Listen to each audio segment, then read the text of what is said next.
Oh yeah, I remember. Funny story. So, do you remember Tropical Storm Imelda, or familiar about it? I don't know this one. Yeah. It happened last year. Yeah. I forget what time, but it wasn't too far after Mother's Day. So it was 7:30. We had just opened, right? I'm bringing home a customer home. It looks just like this outside, right? So we're driving, and as you drive, you can see that the streets are starting to flood. I'm like, I'm not making a big deal about it, right? So That's lightning. I drop them off at the house, which that's a different, I'm gonna tell you a second story after this one about the customers I dropped off, but this story is just for the weather. So anyways, I drop them off, I'm heading back to the office, and I'm in a truck, mind you, a truck. And I start to notice the further I get closer to the office, the higher the water's coming, right? And then I start to see cars floating. So I'm like, okay, this is going south very fast. And instead of flooding our truck, I'm not gonna have that on my record. I pull over to a parking lot that's on the side. It was elevated, right, to a bank. So I pull over there, I call my supervisor, and I said, hey man, water's getting really high. I don't wanna flood the truck won't make it back. So I was like, what do you want me to do? He's like, hey man, just sit there, I'm gonna think it up, we'll get you going, don't worry about it, right? 5 hours go by, 5 hours go by. Long time. My battery is on 5%. I keep calling, like, hey man, can we send a truck to come get you? Man, I'm in a truck. You can't, you know what I'm saying? You can't come, I'm in a truck. So finally, after waiting that long and my phone about to die, I said, you know, I'm a good old country boy, born and raised. I was like, I'm just gonna walk in it, right? Won't be a big deal, right? Did you check the radar first? Oh my goodness. Let me tell you something. If there was ever a time where I did something and then immediately regretted it, that was it. So I start walking, right? It starts out, I'm a pretty tall guy, about 6'4", right? Walking into the street, it came up to my shin. The further I started walking, literally up to my belt. That's scary. So now I'm walking in the water like this. Are with there my alligators? keys, wallet, everything above, just walking in waist deep water right here. It's brown, it's muddy.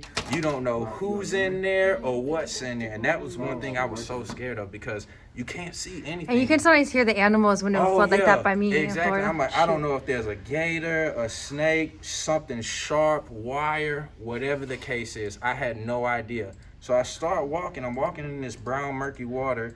And then finally, half a mile later, I get back to the office. Like literally as I'm walking, you see water just coming out my pants and my shoes. I just walked into the office and I said, I'm going home. And then I left because that was the craziest thing I've done at work ever, just in my life I've ever experienced. And I've evacuated for 4 different hurricanes. And that was my first time ever just walking in flood water.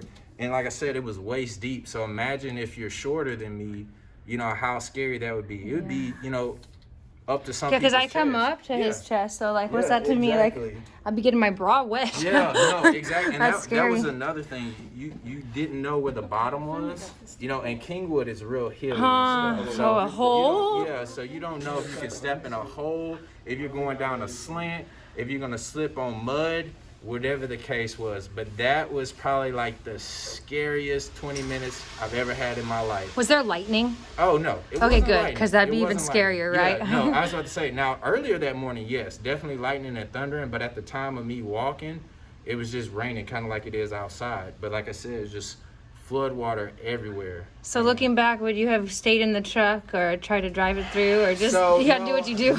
Looking back, I probably would have made sure my phone was charged before I left the office that morning. That's one thing I messed up with. And then honestly, I probably would have tried to get back faster and probably taken a bigger, higher truck because I was in a small little Nissan Frontier. But I mean, the full-size trucks are about, you know, the same height really from the bottom. So, but the only thing I would have done, I guess I would have just waited it out and probably took a better truck because the features of the Frontier ain't really that good. Don't throw that to Nissan, but I hear you. yeah, on that. I drove but one yeah, once. no, it's like I said, it was just the craziest thing. I've never been through that, and like I said, I grew up hunting and fishing, and you know, I've been in a swamp before, but that was a whole different ball game right there. Yeah. And then it's like the aftermath that followed it. trying to get home. So I live 15 minutes away from the office, right? Guess how long it took me to get home 1 once I said hour? I was leaving? 3.5 Oh, hours that's ugly. to get 15 minutes away, because you literally had to drive all around Houston, like take the longest path ever. And then you have people going through the toll ramps the opposite way. It was that crazy. I had never seen nothing like that before in my life, and there was no warning. It was just like this. Like, we had no warning, except that morning it said flash flood. I've been warning for days, so you can start Right. following me. Right, there you go. I do the I big might ones. have to do that, right? Because it just said we got a Oh, notification. PTSD over there on the Yeah. storm. It's a real Yeah. thing. I'm making a video on too. Here until like 12:30. He was stuck. Yeah, he knows what Oh I'm talking man. about. Yeah, Shoot. it was bad. Amelia, how'd you call it? Imelda. This was Beer. when Imelda came. Yeah, Yeah, Tropical I think I'm Storm sleeping here Imelda. tonight. How do I get Yeah. comfortable? Exactly. It was That is yeah, too yeah, funny. and it just took everybody just because nobody was expecting it. Yeah. It was crazy. Well, shoot. What do you? Can I ask you your name? Yeah, If you can yeah, put for on sure. there? Yeah, my name's Devin Abear, DE. VIN. Okay, cool. Mm-hmm. And then Abear. So it's always funny. I like to give a little. It's French Creole from Louisiana. So it's HEBERT. So I do answer the Hebert, Cool. but if you write it out, Don't say the huh. yeah, you just don't say the hood. I just explain it to people like this. It's very easy. So the H is silent and the T is silent, and then the E makes an A, and then that's the bear. And you just say like a bear, like you saw a bear in the woods. Bear. Yeah, a bear. Hey, bear. Like if you go to Hey, look. Louisiana, Teddy comes. Canada, France.